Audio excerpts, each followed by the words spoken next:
Okay, we are going to make butterscotch. Everybody's got the formula, right? Yes. Does anybody know the difference between butterscotch and caramel? I do. Oh, okay, Steve, go ahead. Okay, the difference is the sugar. Caramel is brown sugar to make caramel, and butterscotch is just plain white cane sugar. That's the only difference. That's the difference. So we are going to use caramel topping, which you can use 2 jars of these if you wish. We're going to keep the sugar cut down a little bit, and we're going to use an extract. Having an extract with your natural stuff sometimes is a good thing. It helps boost the flavor. Like Jeff was talking about bubble gum, and Steve always says there's no such thing as a bubble gum tree, so you kind of need help. There are a lot of other flavors that are very bland on their own. Blueberries, they're kind of blah. Strawberries. Strawberries are very sweet. To me personally, I don't need any extract. But blueberries, an example. They're very, they're plain, they're blah, they're boring, they're pretty, and they make kind of a purplish ice cream. But going with the blueberry base to help with it, or a blueberry extract, definitely does a good thing. An example, another flavor is a cream soda. So we are going to make a butterscotch ice cream with caramel topping, butterscotch chocolate morsels, or just morsels, and then the extract. So we've got our 3.5 quarts of mix. Hold on. The last thing we did was pull ice cream out of this machine, and we had the gate open. Now, because we forgot it, the gate's open, and that's about to go all over the floor. So anytime you walk past one of your machines, just tap on it. Make sure the gate is closed. Otherwise, we're going to have a big mistake. No, we did that yesterday. We did that yesterday in practice. Yeah, well, I said a few curse words. Nothing new. Before I actually do this, I want to make a good point. We made cookie ice cream in this before, and I didn't rinse it. You don't have to. So if you're making something in a lighter color flavor, going to another lighter color flavor, you don't have to rinse in between. If we would have done like the Chococon cookies and added chocolate powder, then we would have had to have rinsed it a few times, get that chocolate out before we went to this light color. So as long as you start with your lightest colors first and then work your way down to the darkest, you don't have to rinse in between batches. Unless you're from New York. Because if What you're does that from have to do with it? Because if you're from New York, you know that anything goes crunch in an ice cream that shouldn't go crunch is a cockroach. So rinse it out. If you're selling to the New York market, rinse it out. It's true. All right. So we're actually going to, what I like to say, pull a Jeff.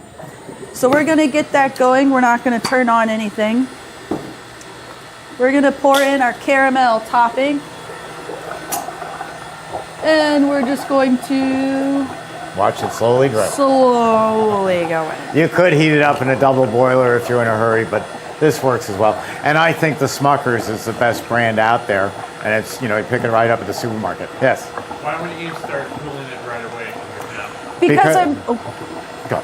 well, my reason is I'm going to be using an extract. I haven't made this formula yet with an extract, so I'm going to start with actually a 1/2 ounce. I think I'm going to end with an ounce, but I'm going to put a 1/2 ounce in, give it a taste, and then put that other 1/2 ounce in if I need to or not. So you might have to scratch out that ounce and put down the right one. The thing with working with extracts and things like that, you're always going to have to experiment. And always remember, just like cooking and baking, you can add more, but you can never take it out. I think this I do the opposite. Yeah, and then you wind up with mint chip. As soon as I put, that was a mistake. I made mint chip. I was a little heavy on the extract. I gave Chrissy the first taste, and she goes, well, I won't need mouthwash for the next 6 months. At least I talk about my mistakes. I start freezing right away because I know it's an 8-minute batch, and this one a little longer because of the sugar content. But basically, 8-minute batch. Nothing's going to happen for the first 4 minutes. So I can do all the playing around I want while I'm also freezing because time is money. I want to get this job done so I can go back to my Barca Lounger and watch The View. The View? Well, you know me. I definitely think we're going to wind up with an ounce, but we will see. We will see, we will see. What do you think? I think more. You think so? Yeah. And of course, use great extracts. This is Weber Flavors. They're at our website. They're terrific. I do too. I told you so. I knew, but we can add more. We can't take out. Oh, I'm the Jeff school of too much is never enough. Steve, I noticed that you keep choosing the homemade option, but there's other options besides homemade. Yes, the question was we're always using the homemade because we want the maximum yield. I also know that my employees, if I had a store, you're supposed to scoop ice cream out of the tub in a semicircular motion like this. So the ice cream scoops, it rolls onto the scoop, you're preserving the air content. You go home tonight, after you watch this, pick up a scoop, I don't care, pick up a fork, and go like this for 5 minutes. You'll curse the day you heard my name. You'll have such bad pain in your shoulder from going like that. People scoop where the strength is. Don't get in a fight with an ice cream scooper. They have great biceps. Because what they're going to do is when you leave, you tell them, oh, we're going to go like this. Yeah, right, boss. You're going to scoop from north to south. You're going to like that because that's where your strength is. By doing that, you're compressing the ice cream. That 100% overrun, or 1 gallon in, 2 gallons out, is now compressing down to about 80%. So you've done your calculations on the cost of a scoop at 100% overrun. You're not serving 100. Your employees are serving 80%. So that's why I do it. If you want to... It's softer? Excuse me? It's softer then? It's not softer. I'm making it, by compressing it, I'm making it more dense. Example, Breyer's terrible ice cream would be 100% overrun. Haagen-Dazs would be about 50% overrun. It's more dense. You can tell the difference. Dense ice cream works great in a pint because you take a taste now and put it in the freezer. You have a little bit at dinner. You take another little taste at 10 o'clock at night before you go to bed. You pick at a heavy pint of Haagen-Dazs. Most people don't sit down and say, I'm going to have some ice cream and then consume an entire pint of ice cream. It's too heavy, it's too dense, it lays heavy on your stomach, it doesn't sell well. They had to close all the Haagen-Dazs stores and most of the Ben & Jerry's because people didn't like the ice cream. They love Haagen-Dazs and Ben & Jerry, but when it sits like lead in your stomach, it's not a good sales thing. It's the difference between a birthday cake and a pound cake. They're both cakes, they're both great, but which one would the average person rather have a second piece of? Birthday cake or pound cake? And I think the answer is birthday cake. You eat it, you feel refreshed. Hey, that was great, I'm gonna have some more. Your wife says, no, you're not, too many calories. I'm doing homemade most of the time. But super premium is gonna bring it down, gelato is gonna bring it lower, frozen custard is gonna bring it even lower. So you decide, just remember you're costing it out, and like Jeff, I don't care about the cost, I'm gonna make it up in the price and lines out the door. But what I do care about is how does it leave the customer feeling? Who hasn't gone to an Italian restaurant? Luigi's Italian restaurant. There's a Luigi's in every town in America. And we eat the antipasto, and we eat the whole loaf of garlic bread, or at least I do. And then we eat the main course, and then we have a cannoli for dessert. And we walk out of there going, oh, we don't say, oh, gee, I'm a pig, I ate too much. We say, oh, Luigi's makes me so full, I'm not going back for a month. Well, if they don't come back to your ice cream parlor for a month, you're in big trouble. So we want to leave them feeling refreshed and full. So even though we're the only machine in the world that you can vary the speed down to whatever you want, I personally run either homemade for serving in a store, or I like to run gelato for doing pints. Silence. Are you freezing or is it at the ice cream? You okay? I can get you a golden retriever.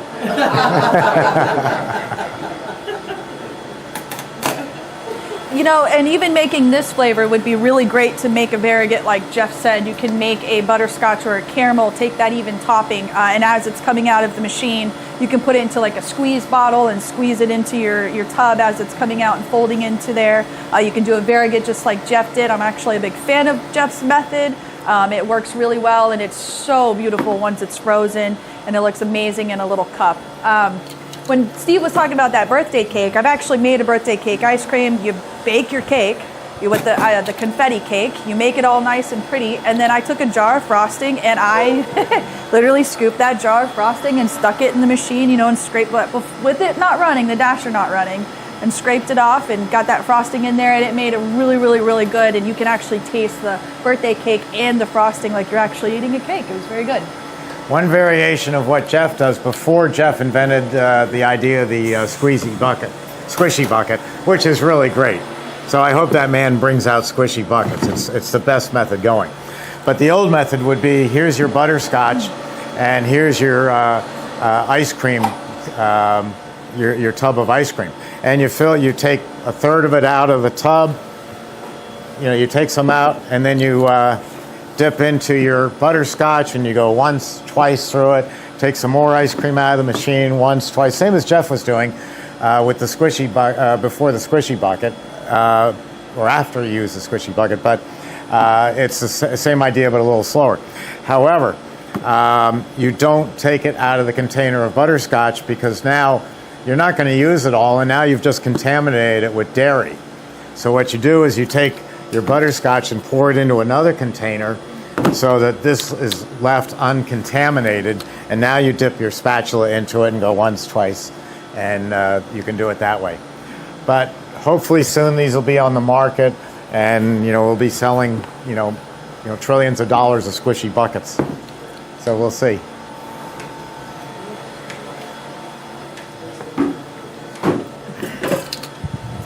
Any flavor anybody wants to know about? Where to get dipping cabinets? Anything like that? Yes, sir.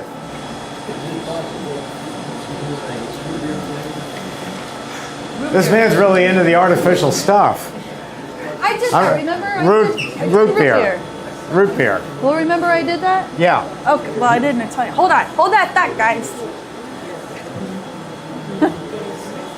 So I was actually asked to make, there's root beer ice cream, which I'm sure is what you're inquiring about. One of the things that I experimented at home with was somebody asked, have you ever made root beer Italian ice? Once again, Weber flavor, that little bottle that you passed around, they have root beer flavoring, so does Green Mountain flavors, and then to pour into your ice cream. But to make it Italian ice, I did it 3 ways. Everybody's heard of the soda stream, you make your own soda, comes with concentrate, that's what this is. And then regular soda that you buy, like the big bottle 2-liter.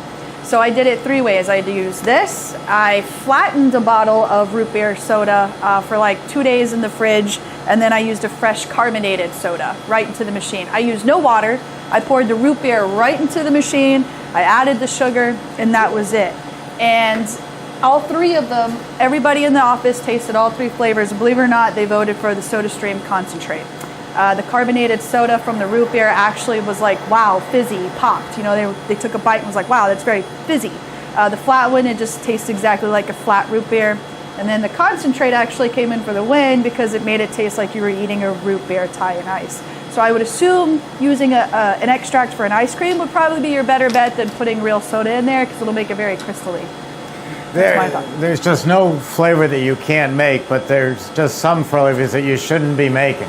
Root beer's good. Root beer's good, but there are fads that come along, like Christie's, Hidden Valley Ranch dressing ice cream.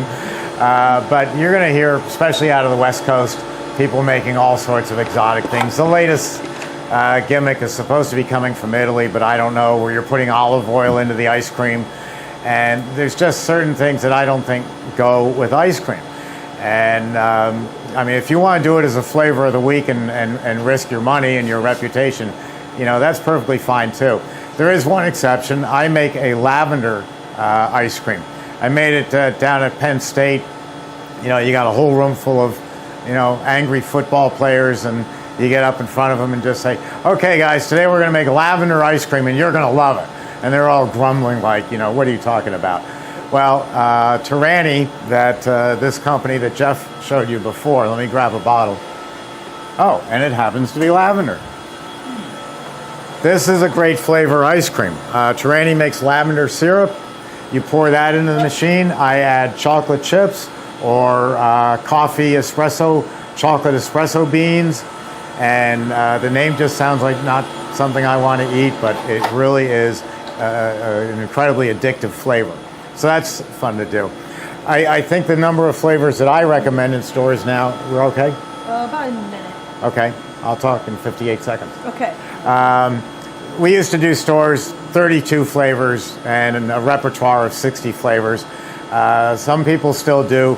Most of the people I work with now a lot of them are, a big segment are now under 49 years old, and they're doing, because of the cost of the store itself. I used to do 1,700 square foot stores. Now I'm doing 900, 800 square foot. Very tight. We're not going to have 32 flavors. We're going to have 12 flavors. 10 of them are going to be ice creams that everybody eats and loves. One's going to be something exotic, and the other flavor is going to be a flavor of the week that you advertise on social media. So that you're always looking for a reason to get people to come back in and try something. So 12 works very well for me.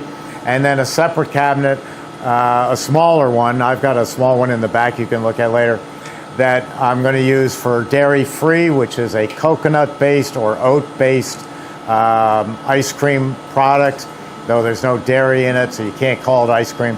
It's vegan, and I'm hitting the largest group that's ever come along since me and Jeff, the baby boomers. We're hitting the millennials and the Gen Zs and the Gen X, and it all adds up. You want to have something for everybody. And there we're going to do 2 or 3, depending on demand, of dairy-free and the Italian ices, which we might call, depending on your neighborhood. In the Bronx, it's Italian ice. In Philadelphia, it's Italian water ice. If it's in Palm Beach, Florida, it's going to be called fresh fruit sorbet. It's all the same stuff, just different names. So that's the makeup of the typical stores that I'm doing today. Less flavors, very, very high quality that you can count on no matter when you go back. That ice cream is going to taste just like the way you remember it, and that's the key to business right there. But cut down on the number of varieties. I also don't use the visual display cabinets anymore. That's a personal. That's a long minute. It's a person. There you go. I forgot you were making ice cream.